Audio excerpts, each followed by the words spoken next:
सास का अमीर बहू के भाई से चक्कर। एक बहुत ही महंगे क्लब में एक हाई क्लास पार्टी चल रही थी। दिलीप अपने अमीर दोस्तों और उनकी मॉडर्न वाइफ के साथ बीच में खड़ा अपनी तारीफों के पुल बांध रहा था।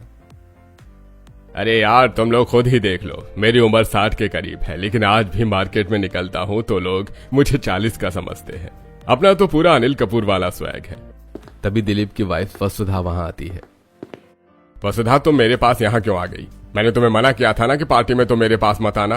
वो मैं तो बस आपको देखने आ गई थी कि आपको कुछ चाहिए तो नहीं।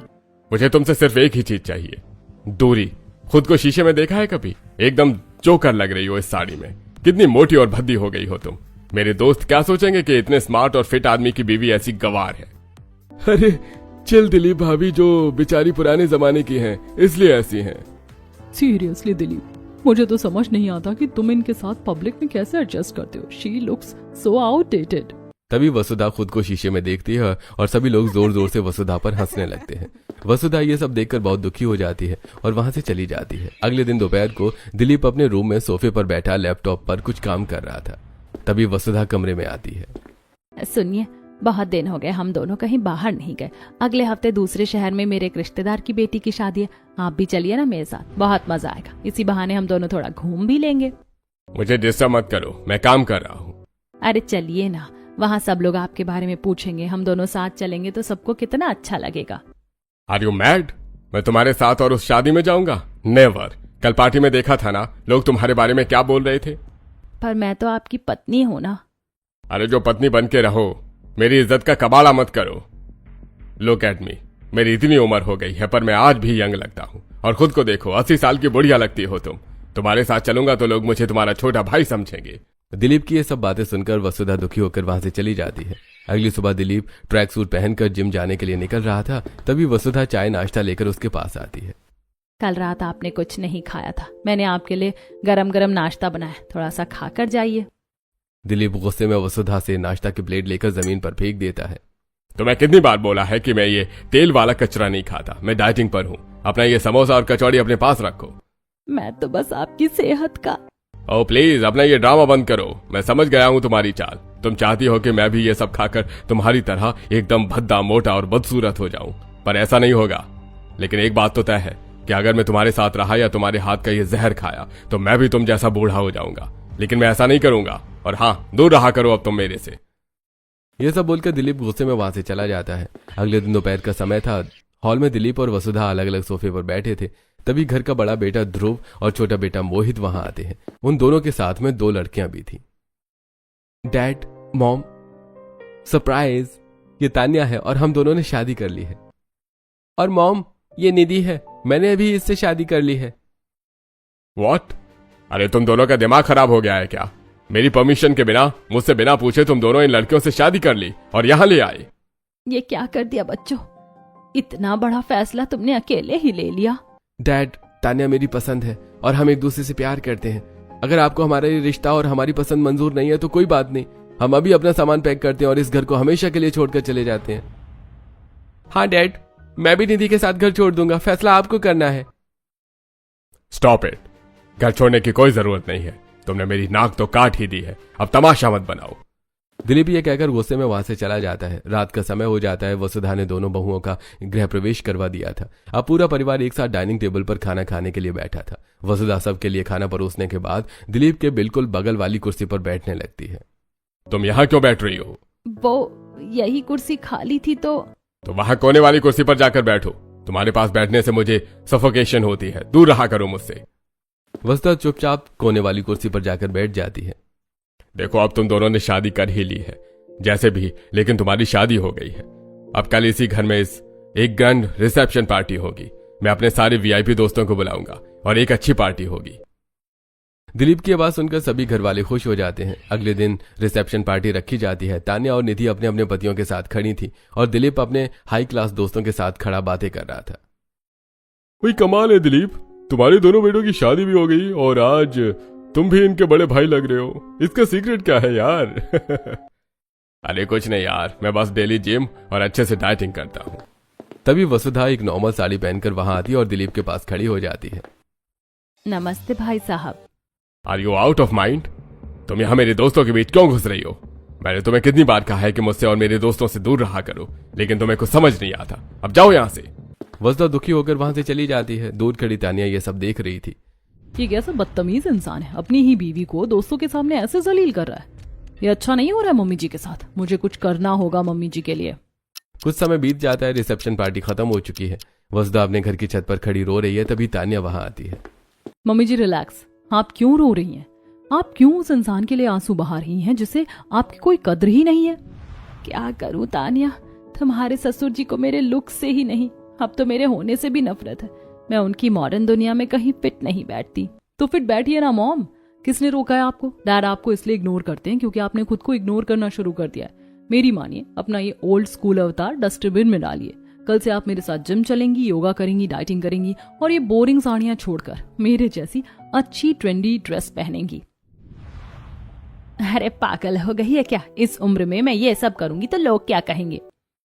लोग क्या कहेंगे ये भी हम सोचेंगे तो भाई लोग क्या सोचेंगे?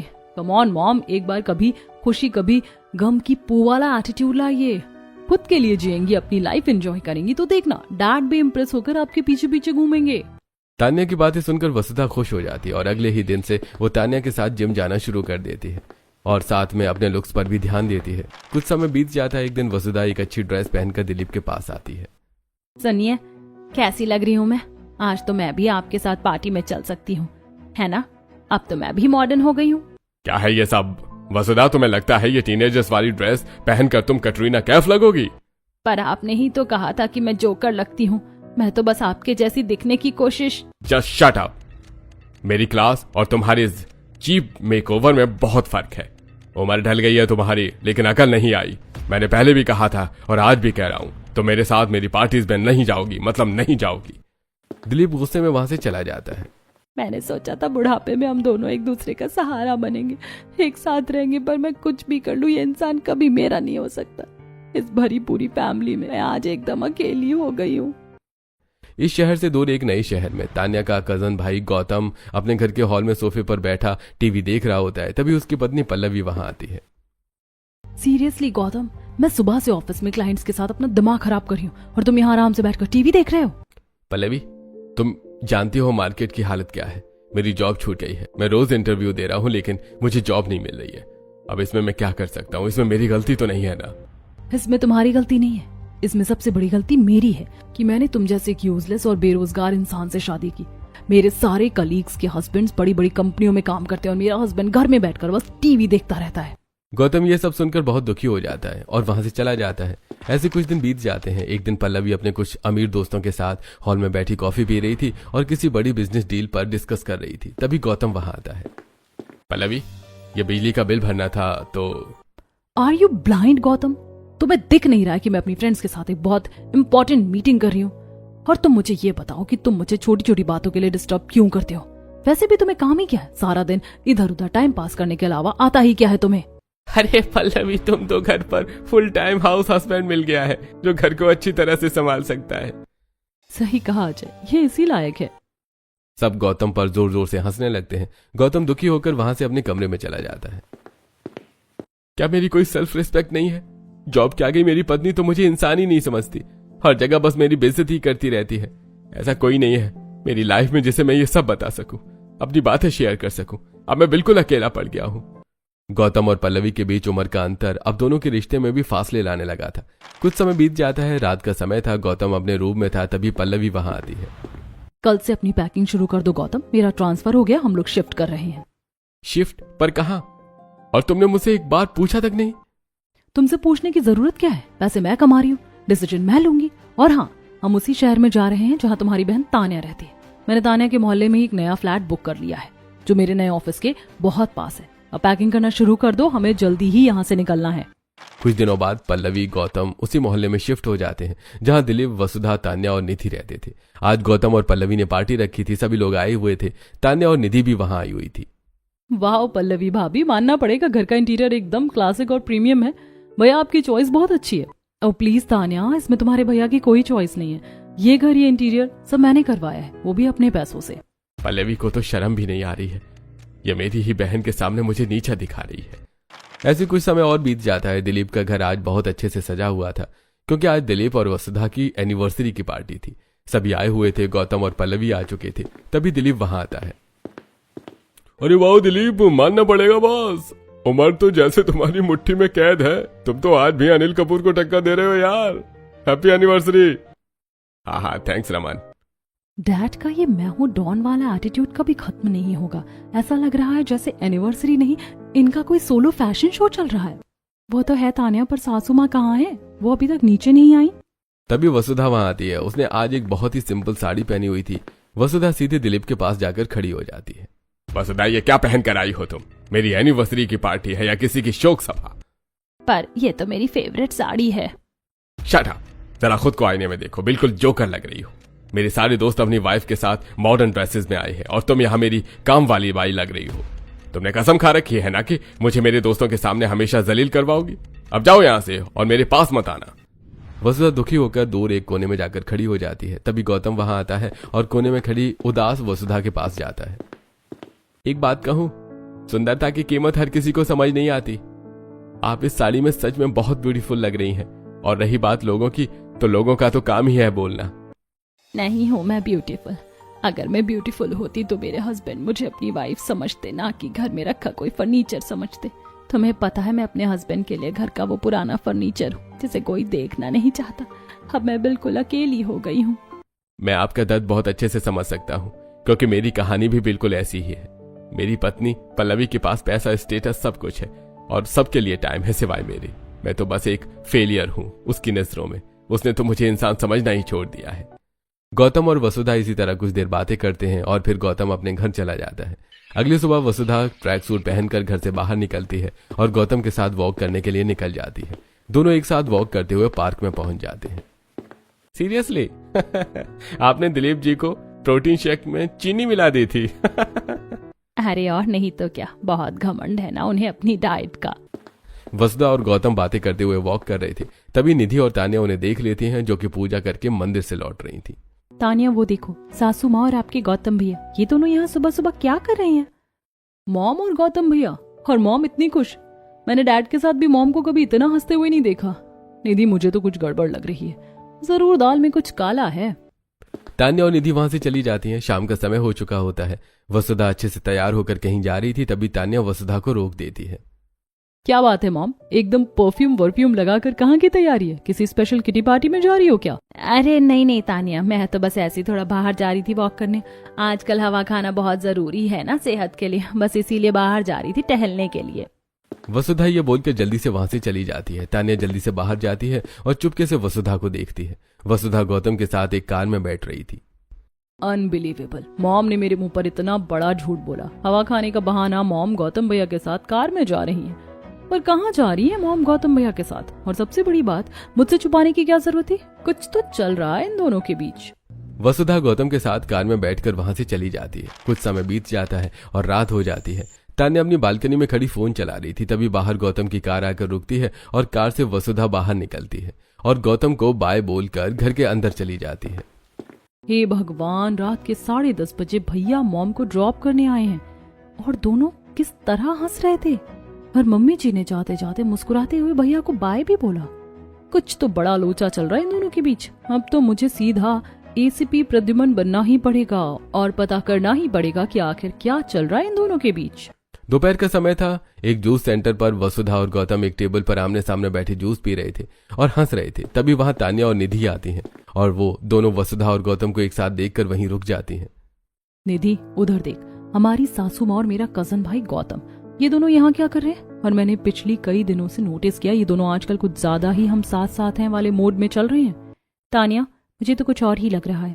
कहीं ऐसा तो नहीं है कि तुम्हारी भाई और हमारी सासू माँ का कोई चक्कर वक्कर तो नहीं चल रहा? शट अप निधि, मॉम की उम्र देख और गौतम भैया की उम्र देख। पर जिस तरह से दोनों एक दूसरे को देख रहे हैं और हंस रहे हैं, उससे तो ऐसा ही लगता है कि इन दोनों के बीच कुछ तो चल रहा है। कुछ देर बाद तान्या और निधि घर वापस आ जाती हैं और हॉल में बैठकर मैगजीन पढ़ने लगती हैं। तभी वसुधा मुस्कुराते हुए वहां आती है। क्या बात है मॉम, चेहरा एकदम ग्लो कर रहा है। वैसे कहाँ गई थी आप इतनी दोपहर में? अरे कहीं नहीं तान्या, वो बस घर में बैठे बैठे मन थोड़ा उदास हो रहा था तो सोचा भगवान के दर्शन करा। मंदिर गई थी मैं, बस वहीं से आ रही हूँ। अच्छा, मंदिर गई थी, पर सासू माँ आपके हाथ में ना तो प्रसाद है ना माथे पर टीका। भगवान के दर्शन हुए या किसी और के? क्या निधि तुम भी ना, मैं थक गई हूँ, हम अपने कमरे में जा रही हूँ आराम करने। वसुधा जल्दी से वहां से चली जाती है। देख लिया, झूठ बोलते वक्त मॉम की आंखें कैसे ब्लिंक कर रही थी। हमें पता है कि आप कहाँ गई थी और किसके साथ गई थी। अगली सुबह तान्या और निधि घर की छत पर कपड़े डालने गई थी। तभी उनकी नजर नीचे पड़ती है। नीचे वसुधा ट्रैक सूट पहनकर गौतम के साथ मोहल्ले की जिम में जा रही थी। हे राम, अब तो ये दोनों साथ में जिम भी जाने लगे हैं। मेरा तो दिमाग ही खराब हो रहा है। हमारी सासू माँ को तो बिल्कुल शर्म नहीं आ रही कि इस उम्र में वो एक जवान लड़के के साथ ये सब कर रही हैं। अगर मोहल्ले वालों को पता चल गया तो क्या सोचेंगे लोग? हमारी तो नाक ही कट जाएगी मोहल्ले में। नाक तो मैं कटने नहीं दूंगी निधि। तो अब हम क्या करेंगे दीदी? अब हम बनेंगे जग्गा जासूस, और आज के बाद ये दोनों जहां जाएंगे हम परछाई बनकर इनके पीछे जाएंगे और सब कुछ पता करेंगे। अगली सुबह वसुधा अच्छे से तैयार होकर घर से बाहर निकलती है। तान्या और निधि भी चुपके से उसके पीछे लग जाती है। वसुधा चलकर गौतम के घर के बाहर जाती है। गौतम अपनी कार निकालता है। वसुधा उसमें बैठती है और कार वहां से चली जाती है। भैया जल्दी चलो, उस आगे वाली सफेद कार का पीछा करो। निधि और तान्या ऑटो में बैठकर वसुधा और गौतम की कार का पीछा करती हैं।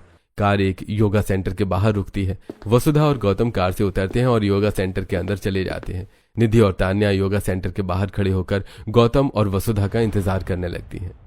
तान्या, 1 घंटा हो गया ये अंदर योगा कर रहे हैं या कुछ और? मेरे तो पैरों में दर्द हो गया खड़े खड़े। तभी सेंटर का दरवाजा खुलता है। वसुधा और गौतम एकदम फ्रेश और हंसते हुए बाहर निकलते हैं और दोनों मुस्कुराते हुए कार में बैठकर वहां से चले जाते हैं।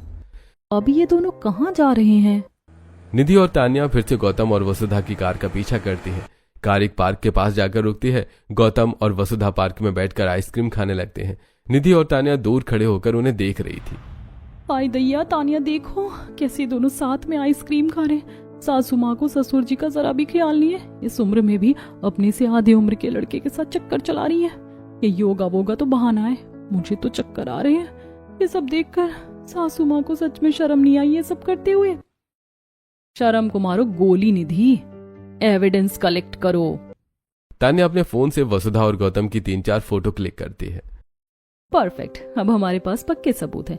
अब कोई ये नहीं कह सकता कि हम झूठ बोल रहे हैं। सासू और मेरे कजन भाई का ये अफेयर अब सबके सामने आकर रहेगा। ऐसे कुछ समय बीत जाता है। दोपहर का समय था। तान्या और निधि हॉल में बैठी टीवी देख रही थी। तभी वसुधा अच्छे से तैयार होकर हॉल में आती है और बाहर जाने लगती है। अरे मॉम, इतनी रात को तैयार होकर कहाँ जा रही हैं आप? वो मैं बस ऐसे ही थोड़ा बाहर घूमने जा रही हूँ, ताजी हवा खाने। अरे सासू माँ, रात बहुत हो गई है, बाहर का माहौल बिल्कुल ठीक नहीं और ताजी हवा तो छत पर भी मिल जाएगी। आप मत जाइए ना। तुम दोनों मेरी फिक्र मत करो, मैं बच्ची नहीं हूँ, अपना ख्याल रख सकती हूँ। वसुधा जल्दी से वहां से चली जाती है। तान्या और निधि बिना एक पल गंवाए वसुधा का पीछा करना शुरू कर देती हैं। वसुधा जाकर एक बड़े से मंदिर में पहुंचती है जहां गौतम पहले से खड़ा था। दोनों साथ में भगवान के दर्शन करते हैं और फिर मंदिर की सीढ़ियों पर बैठकर हंस हंस कर बातें करने लगते हैं। तान्या, भगवान के घर में भी इन्हें शर्म नहीं आ रही। मंदिर की सीढ़ियों को इन्होंने लवर्स पॉइंट बना दिया है। निधि, मुझे तो अपनी आंखों पर यकीन ही नहीं हो रहा। मेरा अपना कजन भाई और मेरी सासू माँ, छी छी छी छी छी, इन्हें शर्म नहीं आई ये सब करते हुए। अब तो मैं इन दोनों को छोड़ूंगी नहीं। इनका ये सीक्रेट रोमांस मैं सबके सामने लाकर ही दम लूंगी। अरे नहीं तान्या, रुको, एकदम से सिंघम मत बनो। अगर हम अभी जाकर सबको बताएंगे तो कोई हमारी बात पर यकीन नहीं करेगा, उल्टे हम ही झूठे साबित हो जाएंगे। तो अब क्या करें? आरती उतारे इनकी? अरे नहीं तान्या, अभी हम और पीछा करते हैं। जब तक एकदम रंगे हाथों वाला सॉलिड सबूत नहीं मिल जाता तब तक हम इनका पीछा करेंगे और सही समय आने का इंतजार करेंगे। अभी चलो यहाँ से निकलते हैं। निधि और तान्या वहां से चली जाती हैं। अगले दिन सुबह का समय था। वसुधा ट्रैक सूट पहनकर घर से बाहर जा रही थी।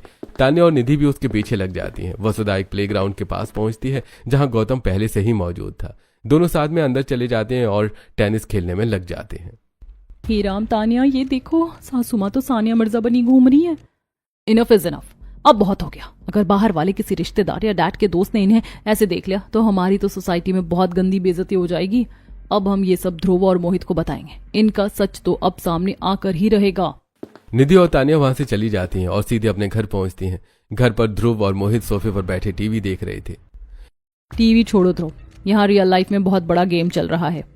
तान्या अपने फोन से वसुधा और गौतम की वो आइसक्रीम वाली योगा वाली फोटोज दिखाती हैं। ध्रुव और मोहित एक पल के लिए फोटोज देखते हैं और फिर जोर जोर से हंसने लगते हैं। सीरियसली निधि, तुम दोनों के पास कोई और काम नहीं है क्या?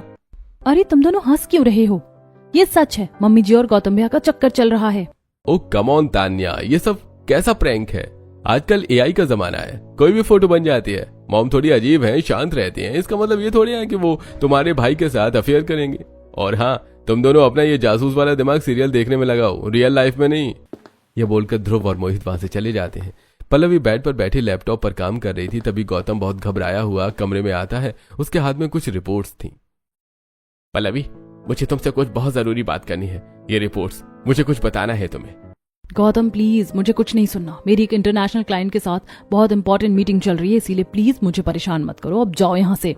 काश तुम्हारे पास मेरे लिए 2 मिनट होते। गौतम चुपचाप वहां से चला जाता है। अगले दिन एक पार्क में गौतम और वसुधा एक बेंच पर बैठे थे। गौतम बहुत सीरियस होकर वसुधा को कुछ रिपोर्ट्स दिखा रहा था और कुछ बात कर रहा था। अगले दिन पूरा परिवार ध्रुव, मोहित, निधि, तान्या और वसुधा हॉल में बैठे थे। तभी दिलीप एक बड़ा सा ब्लैक सूटकेस लेकर वहां आता है। लिसन एवरीवन, ये कोई मामूली सूटकेस नहीं है। इसमें मेरे एक बहुत खास दोस्त का 50 लाख रुपए कैश रखा है। उसे कुछ प्रॉपर्टी का सेटलमेंट करना है। वो कल परसों आकर ये ले जाएगा। तब तक के लिए मैं इसे अपने रूम की सेफ में रख रहा हूं। दिलीप वो सूटकेस लेकर अपने कमरे में चला जाता है। अगले दिन सुबह दिलीप का दोस्त रमन घर में खड़ा जोर जोर से चिल्ला रहा था। दिलीप भी बहुत घबराया हुआ था। कहां गया सूटकेस? कल मैंने अपने हाथों से उसे रूम में रखा था। क्या घर में कोई भूत आ गया है जो सूटकेस ले उड़ा? वही दिलीप, मुझे ये सब फालतू के बहाने मत सुना। अगर शाम तक मुझे मेरा सूटकेस नहीं मिला ना, तो मैं पुलिस लेकर आऊंगा और तुझे सीधा जेल भिजवा दूंगा। रमन ये बोलकर वहां से चला जाता है। जिस किसी ने भी ये घटिया हरकत की है ना, वो खुद मेरे सामने आ जाए, वरना मैं किसी को नहीं छोड़ूंगा। ओ गॉड निधि, ये तो बहुत सीरियस मैटर हो गया। पता नहीं वो सूटकेस कौन ले गया। समय बीत जाता है। रात के 11 बज चुके थे। तान्या और निधि लाइट बंद करके हॉल में बैठी थी और बातें कर रही थी। तान्या, मुझे तो बहुत डर लग रहा है।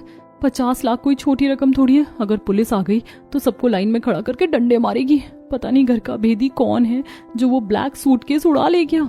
एग्जैक्टली निधि, बाहर से तो कोई आया नहीं, चोर घर के अंदर ही है। तभी दोनों देखती हैं कि वसुधा एक बड़ा सा ब्लैक सूटकेस लिए चुपके से बाहर जा रही है। ओ माय गॉड निधि, वो देख, डैड का सूटकेस भी ब्लैक था और मॉम के हाथ में भी ब्लैक सूटकेस है। हे राम, मतलब चोरी सासू माँ ने की है। पर वो इतनी रात को ये पैसों भरा सूटकेस लेकर जा कहाँ रही है? वसुधा जल्दी से घर के बाहर निकल जाती है। निधि और तान्या भी उसके पीछे चली जाती हैं। घर के बाहर गौतम की कार खड़ी थी और गौतम भी एक सूटकेस लेकर खड़ा हुआ था। तान्या, वो तो गौतम भैया है और उनके हाथ में भी सूटकेस। गौतम वसुधा के हाथ से वो ब्लैक सूटकेस लेता है और उसे अपने सूटकेस के साथ कार की डिक्की में रख लेता है। फिर दोनों कार में बैठकर वहां से चले जाते हैं। अब सब कुछ शीशे की तरह साफ है निधि। मॉम ने पहले डैड की तिजोरी साफ की, 50 लाख उड़ाए और अब मेरे ही कजिन भाई के साथ शहर छोड़कर भाग रही हैं। अब क्या करे तान्या, ये दोनों तो निकल गए। अरे ऐसे कैसे निकल गए? पिक्चर का क्लाइमेक्स तो अब हम लिखेंगे। तू जा और डैड, ध्रुव और मोहित को उठा। मैं भी पल्लवी भाभी को कॉल लगाती हूँ। आज रात दोनों का सच सबके सामने आकर रहेगा। निधि जल्दी से दिलीप और ध्रुव को जगाती है और तान्या जाकर पल्लवी को और फिर सब इकट्ठा होकर कार से गौतम और वसुधा की कार का पीछा करते हैं। मेरी नाक कटवा कर रख दी है उस औरत ने। शर्म नहीं आई उसे इस उम्र में ये सब करते हुए। डैड, वो लोग पक्का एयरपोर्ट ही जा रहे होंगे। गौतम भैया ने कल ही अपना पासपोर्ट रिन्यू करवाया था। गौतम और वसुधा की कार एयरपोर्ट के पास जाकर रुकती है। तभी वहां पर दिलीप की कार भी आ जाती है और जल्दी सभी कार से उतरते हैं।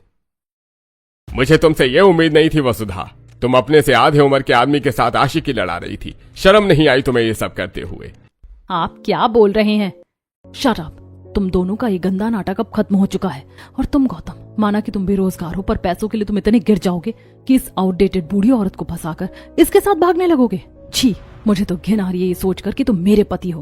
पल्लवी, तुम एक बार मेरी बात तो सुन लो। मैं तुम दोनों को नहीं छोड़ूंगा। मैं अभी पुलिस बुलाता हूँ और तुम दोनों को जेल भिजवाता हूँ। गौतम भैया, मुझे तो आज आपको अपना भाई कहते हुए भी शर्म आ रही है। दुनिया में क्या लड़कियों का अकाल पड़ गया था जो आपको मेरी सासू माँ ही मिली अफेयर चलाने के लिए। और मम्मी जी, हम तो आपको बहुत शरीफ समझते थे, पर आप तो एकदम मास्टरमाइंड निकली। बस बहुत हो गया आप लोगों का ये तमाशा। अपनी इस घटिया और गिरी हुई सोच को अपने पास रखिए। और दिलीप जी, आप बोल रहे हैं कि मुझे शर्म आनी चाहिए। अरे शर्म तो आपको आनी चाहिए जो अपनी 30 साल पुरानी पत्नी पर ऐसा घिनौना इल्जाम लगा रहे हैं। झूठ बोलने से कुछ नहीं होगा। सच सबके सामने है। हम सबने देखा है कि तुम दोनों भाग रहे थे शहर छोड़कर। हाँ पल्लवी, ये सच है कि हम शहर छोड़कर जा रहे थे, लेकिन इसके पीछे वजह भी है। वजह यह है कि मुझे खतरनाक बीमारी ब्लड कैंसर हो गया है। अभी मैं फर्स्ट स्टेज पर हूँ। अगर तुरंत ट्रीटमेंट नहीं हुआ तो शायद मैं बचूं नहीं। मैं पिछले 15 दिन से वही रिपोर्ट्स तुम्हें दिखा रहा था, लेकिन तुम देखना ही नहीं चाह रही थी। मैंने कई बार बताने की कोशिश की, पर हर बार तुमने कहा कि तुम्हारे पास टाइम नहीं है, तुम बिजी हो। हाँ, जब इसकी पत्नी ने ही इसे मरने के लिए छोड़ दिया तो एक इंसान होने के नाते मैंने इसका साथ दिया। हम कहीं बाहर घूमने नहीं जा रहे थे, हम दूसरे शहर जा रहे थे जहाँ इस बीमारी का सही ट्रीटमेंट होता है। तान्या को अभी भी यकीन नहीं होता, इसलिए वो वसुधा का सूटकेस खोलती है, लेकिन उसे उसमें कुछ नहीं मिलता। सूटकेस में बस कुछ कपड़े और गौतम की मेडिकल रिपोर्ट्स थी। हम क्या करते? जब हम घर में हमारे अपने ही हमें इग्नोर कर रहे थे तो हमने बाहर एक दूसरे में अपनापन ढूंढा। हम कोई आशिकी नहीं लड़ा रहे थे। हम जिम जाते थे, योगा करते थे, मंदिर की सीढ़ियों पर बैठते थे, सिर्फ इसलिए ताकि इस घुटन से बाहर आकर थोड़ा रिलैक्स कर सके, थोड़ा खुलकर हंस सके और अपने दुखों को भुला सके। हे भगवान, हमसे कितना बड़ा पाप हो गया। हमने अपनी ही माँ जैसी सासू माँ पर कितने गंदे इल्जाम लगाए और उनके बारे में कितना उल्टा सीधा सोचा। तभी वहां एक ऑटो आकर रुकता है और उसमें से मोहित रोता हुआ बाहर निकलता है और उसके हाथ में एक ब्लैक सूटकेस था। मुझे माफ कर दो डैड, मॉम को कुछ मत कहिए। वो सूटकेस मॉम ने नहीं, मैंने चुराया था। क्या? तूने? पर क्यों? डैड, मुझ पर क्रिकेट सट्टे का बहुत बड़ा कर्ज हो गया था। वो लोग मुझे जान से मारने की धमकी दे रहे थे। जब आपने वो 50 लाख रुपए रखे तो मेरा लालच जाग गया। मैंने ही रात को वो सूटकेस चोरी किया था और सूटकेस में लेकर भाग ही रहा था, लेकिन मुझे ये सब नहीं हुआ और मैं भाग नहीं पाया, इसलिए मैं वापस आ गया और ये रहा आपका सूटकेस। आप इसे रखिए, मैंने इसमें से एक पैसा भी नहीं लिया है। मैं अंधा हो गया था वसुधा, अपने फिटनेस और अपने झूठे रुतबे के घमंड में। मैंने एक हीरा खो दिया था। तुमने मेरे लिए पूरी जिंदगी निकाल दी और मैंने तुम्हें घर का पुराना फर्नीचर समझा। आई एम सॉरी, प्लीज मुझे एक आखिरी मौका दे दो। गौतम, प्लीज मुझे माफ कर दो। मैं काम और पैसों के नशे में अंधी हो गई थी कि तुम्हारा दर्द दिखा ही नहीं। मेरी सारी डील्स भाड़ में जाएं। तुम मुझे छोड़कर मत जाना प्लीज। हम अभी शहर के बेस्ट डॉक्टर के पास चलेंगे और तुम्हारी बीमारी का इलाज करवाएंगे। मॉम, हम दोनों दुनिया की सबसे घटिया बहू हैं, प्लीज हमें माफ कर दीजिए। अरे पागल बच्चों, परिवार में गलतियां होती हैं। सुबह का भूला शाम को घर आ जाए तो उसे भगाया नहीं करते। गौतम को भी उसकी पल्लवी मिल गई और मुझे भी अपना परिवार मिल गया। कुछ समय बीत जाता है। रात का समय था। दिलीप के बड़े घर में एक बहुत बड़ी पार्टी चल रही थी। पूरा परिवार पार्टी एंजॉय कर रहा था। आज वसुधा ने बहुत ही मॉडर्न साड़ी पहनी थी और वो दिलीप के साथ खड़ी मुस्कुरा रही थी। दोस्तों, ये मेरी प्यारी ब्यूटीफुल वाइफ वसुधा, इसके बिना तो मैं जीरो हूं यार। यही है मेरा सब कुछ। वहीं दूसरी तरफ पल्लवी और गौतम एक साथ खड़े थे और दोनों बहुत खुश लग रहे थे। निधि, आज एक बात तो क्लियर हो गई कि हमारी इमेजिनेशन किसी बॉलीवुड डायरेक्टर से कम नहीं है। रियलिटी बेचारी इतनी सिंपल थी और हमने अपनी ओवर थिंकिंग से उसमें सस्पेंस, अफेयर, चोरी सब घुसा दिया। वही तो, हम भी बिना सर पैर की कहानी बना रहे थे। ये खाली दिमाग सच में शैतान का घर होता है। फालतू सोचना बंद करेंगे तो आधी प्रॉब्लम तो वैसे ही सॉल्व हो जाएगी। चलो अब ये सब भूलकर एक नई शुरुआत करते हैं। गाइस कम ऑन, एक फैमिली सेल्फी तो बनती है। पूरा परिवार दिलीप, वसुधा, तान्या, ध्रुव, निधि, मोहित, गौतम और पल्लवी एक साथ खड़े होते हैं और सभी एक साथ एक अच्छी फैमिली फोटो लेते हैं।